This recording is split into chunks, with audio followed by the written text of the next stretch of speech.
Ahoy! Welcome back to Leia's Library. Find yourself a cozy corner, grab yourself a cozy drink, and let's get started. This video will be going over all of the books that I read in March of this year. It's only 1 month late this time. Getting better.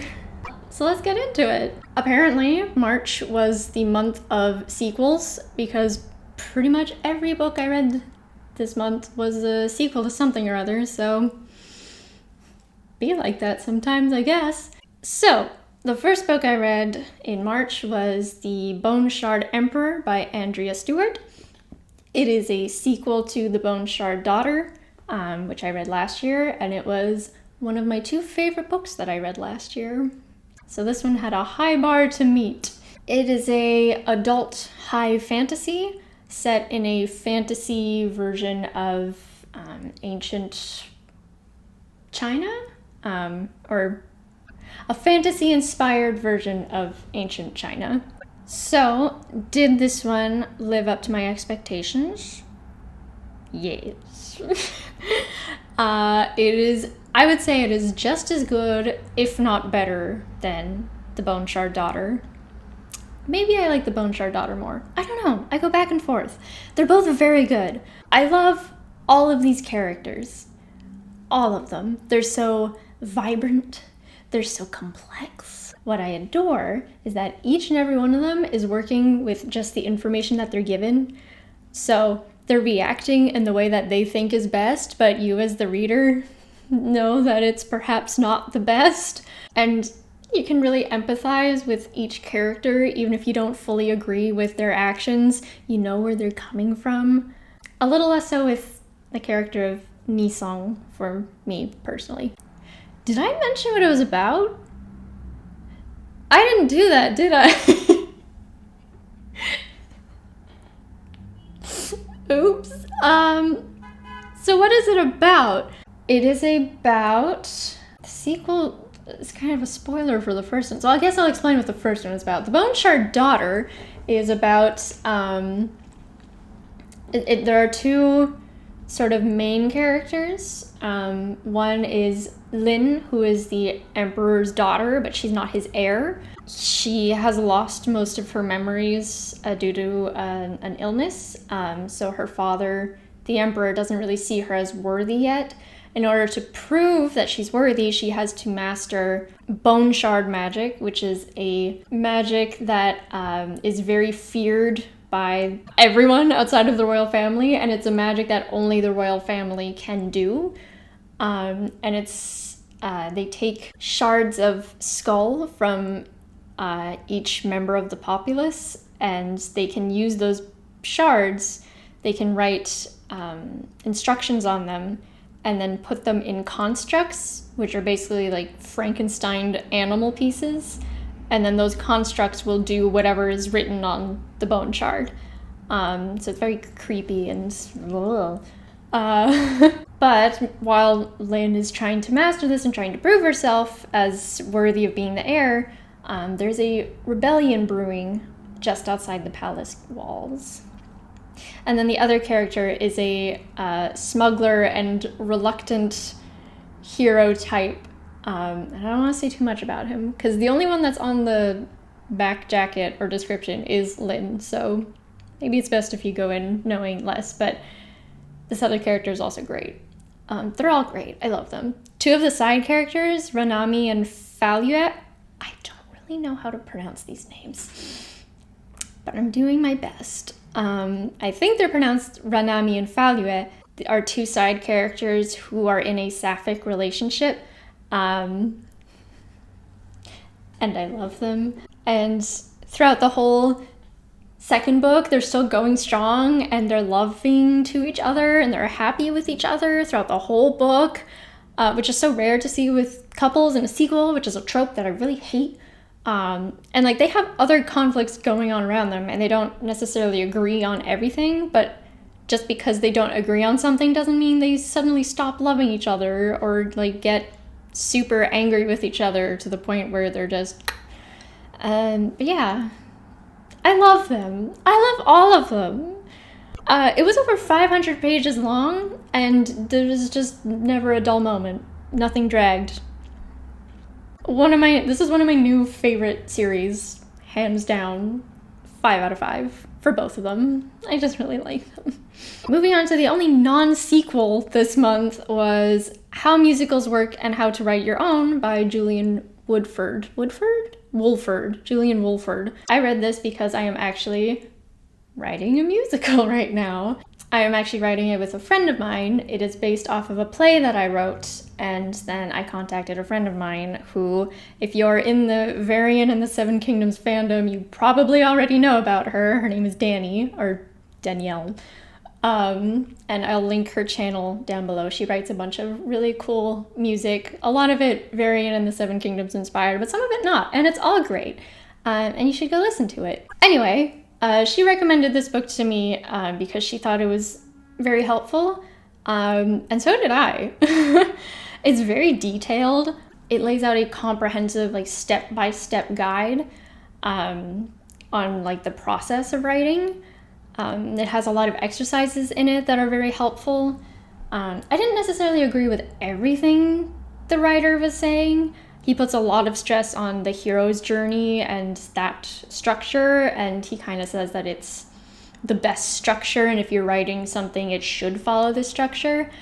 And I don't necessarily agree. There are a lot of very successful stories that use that structure, so, you know, I can't discount it, but I don't think it's necessary 100% to follow that structure to have a successful story.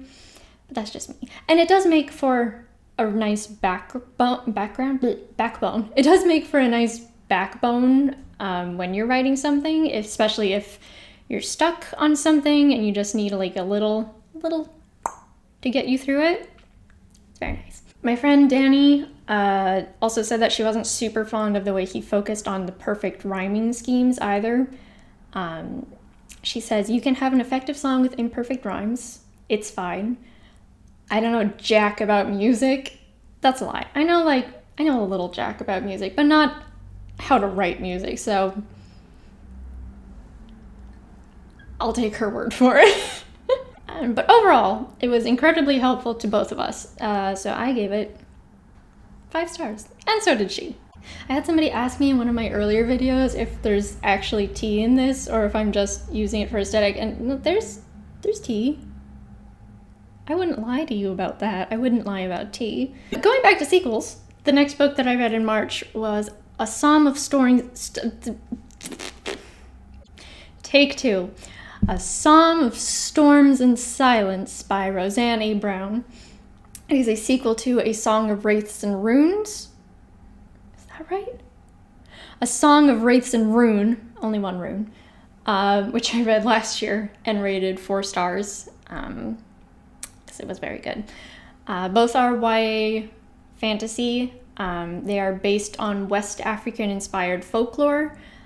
The story for the first one is a grieving crown princess and a desperate refugee find themselves on a collision course to murdering each other despite their growing attraction. Did I write that? I feel like I may have ripped that directly from Goodreads, so I'm sorry I fully stole that. I was wondering why it did not sound like my writing. Anyway, I really enjoyed this series. It has really unique world building and really interesting characters. The 2 main characters are so flawed. I love it. Each is fighting their own sort of internal demons, inner demons, on top of the chaos going on in their current lives and the world around them, and it was just such a good balance. I actually preferred the sequel to the first one, which is rare for me. My main problem with the first one was that I found that there's a romance. It's a YA, so there's a romance. And unfortunately for me, it fell into one of the reasons why I like YA, but one of the reasons why I don't always like YA is some of the YA tropes, one of them being romances where romances are not needed.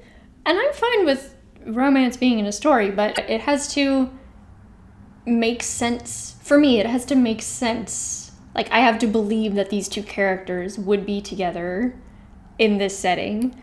And in the first book of this series, I did not believe that. I thought it was a little bit unnecessary to have a romance.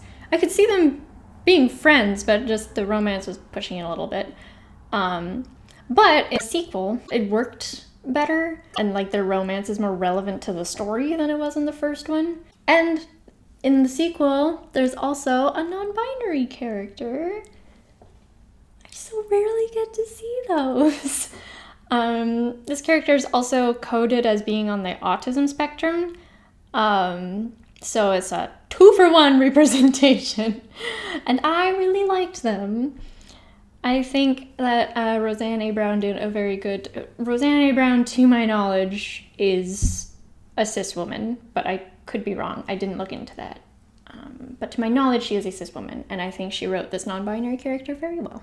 This book also has a lot of depictions of mental illness, mostly anxiety and depression, and a lot of self-destructive tendencies, self-harm, alcoholism.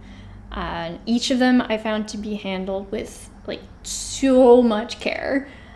She even has a content warning at the beginning of both books saying that she'll be dealing with some potentially heavy content matter that she hopes she dealt with gracefully. And I just want to say to Roseanne A. Brown, if you're watching this, but I know you're not because I'm a no one and that's okay, I just want to say I think you did great as somebody who struggles with a lot of those things. So yeah, I gave it 5 out of 5. That's like 3 5 out of 5 books in a row. March was a good month for books. Next up, I read Thief of Time by Terry Pratchett. Once again, it is a fantasy novel set in Terry Pratchett's famous Discworld series, and it is the last book in the Death miniseries.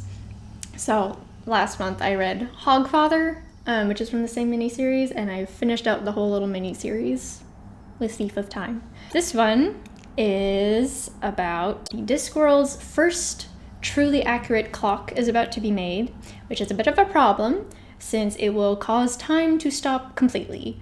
It is up to Susan, who is Death's granddaughter. It's a long story. Lutze, I think I'm pronouncing that right, but I might not be, I apologize.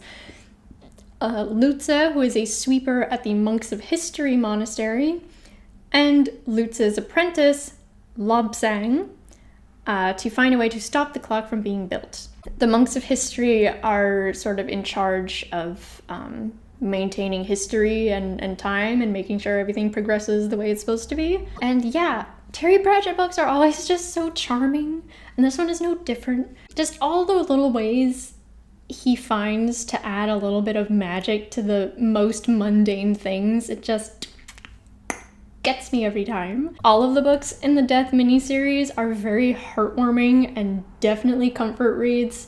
I highly recommend all of them. I think Mort and Hogfather are my 2 favorites. Yeah, and then this one is in the second place. I gave it 5 out of 5 along with every Death Terry Pratchett book. Oh no, I had it in front of me the whole time! I took it out so that I could hold it up. And then I forgot. Well, here it is. Look at it. I like it. And finally, we come to the last book that I read in this month of March, which is also a sequel, which is Redemptor by Jordan Ifueko. This is the sequel to Raybearer, which I think you can see it. It's right. Oh no, I can do it. There. That's it. I read Raybearer last year, and it was also one of my favorite reads from the year. This is a YA series set in another African-inspired fantasy world, in which our main character, Tarisai, is raised in isolation by a distant, mysterious woman known only as the Lady, who eventually sends her off to the capital in order for her to become a member of the Crown Prince's Council. The Lady places a magical wish on Tarisai that it will make her kill the Crown Prince as soon as she is made a part of his council and as soon as she gains his trust. So, like I said, Raybearer was one of my favorite books from last year, and I didn't find Redemptor quite as good. I liked Raybearer more, but this one is still very good. Excellent, even. It did have the same problem that I had with the first one, which is that there are a lot of characters. The Crown Prince's Council has 11 members, well, 12, including the Crown Prince. So that's a lot of people to keep track of, and just because there's so many of them, not all of them are developed very well, so it's kind of hard to care for most of them. There are a few that are more important to the story, so they get a little bit more development, so you do care about them a little bit more. And in this one, there were some moments that I thought dragged. Whoa, hello, motorcycle. Nobody invited you. I hate living on a busy street. Okay, I think it's gone. As I was saying, there were some moments in this that dragged just a little bit longer than I thought they needed to. But the core story is really engaging, just like the first one. And this cover art is so pretty. It's shiny. Can you see it? Not really, but it's so pretty. Anyway, this one, the focus is a lot more on corrupt governments and how can you make reparations when you're currently living in a system that benefits off of the demise of others. I wonder where Fueco got that idea, Tarisai in this book really struggles to find a balance between taking care of herself and trying to fix everything that's wrong. And, with the past few years we've had, I think that's relatable as heck. Overall, I would strongly recommend this series for any fantasy lovers, especially those who are looking for something that's not your standard Tolkien-inspired fantasy. Not to say there's anything wrong with Tolkien. I love a good Tolkien and Tolkien-inspired fantasy, but if you're looking for a little something different, like I've been lately, these ones. And The Bone Shard Daughter. You should really read that one. Please. Please. And those are all the books that I read in March of this year of 2022. Hopefully next month will contain less sequels. I hope you enjoyed, and as always, feel free to let me know your thoughts down in the comments. Did you like these books? Did you not like them? Are there any ones that particularly grabbed your attention, like maybe The Bone Shard Daughter / The Bone Shard Emperor? You think you want to read that one? Maybe. I think that's a great idea. I think you should totally do that. You can follow me on Instagram at Leia Like the Princess for cosplay, writing. What else do I do? Acting, and if you want to see my cat, she pops up there sometimes too. If you like embroidered decorations, pretty skirts and dresses, and watercolor painting / prints, you can check out my little store called Moonlit Cat Creations on Instagram, or you could go directly to the website, which is moonlitcatcreations.com. Links for all of those down there, as well as to Danny's channel if you want to check out her really cool music. Thanks for listening, and have yourself a wonderful rest of the day. Stay cozy.